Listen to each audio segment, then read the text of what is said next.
Gangster Prince Khan के करीबियों पर अब धनबाद प्रशासन का डंडा चलने लगा है। धनबाद के नामी गोल्डन वेडिंग पैलेस पर अब बड़ी कार्रवाई होगी। अगर 15 दिनों में खुद से ध्वस्त नहीं किया तो प्रशासन बुलडोजर लेकर पहुंचेगी और फिर उसे जमींदोज कर देगी। आखिरी नोटिस थमा दिया गया है।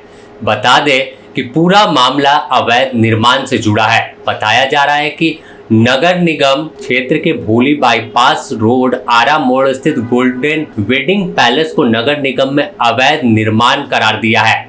इसके बाद इसे तोड़ने का आदेश जारी किया है। निगम ने भवन मालिक को 15 दिनों का समय दिया है कि वह खुद हटा ले और ऐसा नहीं करने पर कोई कार्रवाई खुद नहीं करते तो खर्च भी भवन मालिक से वसूला जाएगा। इसके साथ ही 10 लाख रुपए का जुर्माना भी लगाया गया है। बताया जाता है, सूत्र बताते हैं कि यह आवास और जो पैलेस है यह कुख्यात गैंगस्टर प्रिंस खान के करीबी का है और यह करीबी वासेपुर का ही रहने वाला है और प्रिंस खान की बेहद करीबियों में इसका नाम सामने आता है। माना जाता है कि प्रिंस खान के पैसे इसमें इन्वेस्ट हो सकते हैं। पुलिस पहले ही प्रिंस खान के नेटवर्क और उसके आर्थिक स्रोत पर कार्रवाई करने की बात कही थी, लेकिन अब नगर निगम जिस तरह एक्शन दिखा रहा है इससे जाहिर है कि आने वाले दिनों में और भी बड़ी कार्रवाई धनबाद और आसपास में देखने को मिलेगी। पूरे मामले में अगर देखें तो धनबाद नगर निगम की ओर से भवन वाद संख्या 2/2026 में सुनवाई के बाद आदेश पारित किया, जिसमें जांच में सामने आया कि गोल्डन वेडिंग पैलेस का निर्माण बिना स्वीकृत नक्शे के किया गया। इसके साथ ही भवन में अनिवार्य सीट बैक और पार्किंग की व्यवस्था नहीं है।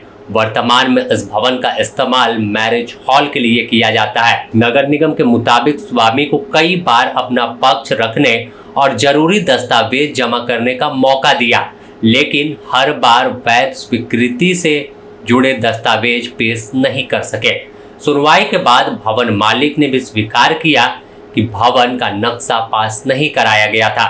इस पूरे मामले पर नगर आयुक्त आशीष गंगवार ने बताया कि मामले की सूचना मिलने के बाद जांच कराई गई, जिसमें नियम का उल्लंघन पाया गया है। अब भवन निर्माण से पहले सक्षम अधिकारी नक्शा स्वीकृत करना अनिवार्य है और इस भवन में ऐसा नहीं किया गया है। अगर किसी आदेश पर आपत्ति हो तो वह न्यायालय या उच्च न्यायालय के समक्ष जा सकते हैं। देखिए, ये सूचना एक आवेदन के थ्रू हमको प्राप्त हुई थी। उसके बाद संबंधित ओपी प्रभारी से भी हमको ये आवेदन आया था, तो उसी के आलोक में हम लोगों ने उससे नक्शा की मांग की थी, जो भी डॉक्यूमेंट्स वगैरह रहते हैं।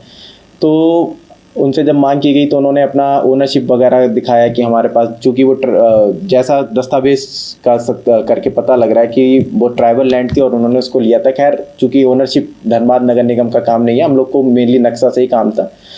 तो जब उनसे संबंधित दस्तावेज मांगे गए तो उन्होंने स्वीकार करा। उसका रिटिन में भी उन्होंने लिखा हुआ है कि हमने कोई भी नक्शा पास नहीं करवाया था और बिना नक्शा पास करे ये हमने बिल्डिंग बनाई थी। तो हम लोगों ने म्युनिसिपल एक्ट की सुसंगत धाराओं के अंतर्गत वो कार्रवाई करी है। उसमें हम लोगों ने उनको 15 दिन का टाइम दिया हुआ है कि वो स्वतः उसको डिमोलिश कर लें, और अगर 15 दिन में स्वतः डिमोलिश नहीं करते हैं, और जो एक दूसरा है कि 10 लाख रुपए का फाइन जो लगा है, अगर वो नहीं करते हैं उसके बाद हम लोग उसमें विधि सम्मत कार्रवाई करें। तो उसका भी हर्जाना भरा जाएगा? वो भी हर्जाना भरा जाएगा, उसमें नियमानुसार कार्रवाई की जाएगी। देखिए, उनका उसमें अगर आप देखेंगे तो ऑर्डर शीट में बाकायदा उनका अटेंडेंस भी आया हुआ है, उनके प्रतिनिधि भी आए थे, वो खुद भी आए थे और उन्होंने खुद अपनी हैंड राइटिंग में लिखा हुआ है कि उनके द्वारा नक्शा पास नहीं कराया गया था।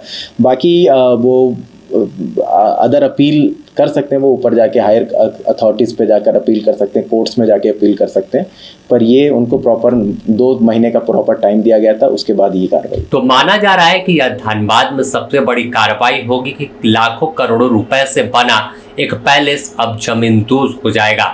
लेकिन जिस तरह से इस पूरे पैलेस को लेकर कई तरह की चर्चा थी कि प्रिंस खान का पैसा लगा है, और इस बीच यह कार्रवाई काफी कुछ इशारा कर रही है कि धनबाद पुलिस और प्रशासन अब एक्शन में है और गलत तरीके से कोई भी कोई काम धनबाद में करेगा तो उस पर डंडा चलना तय माना जा रहा है।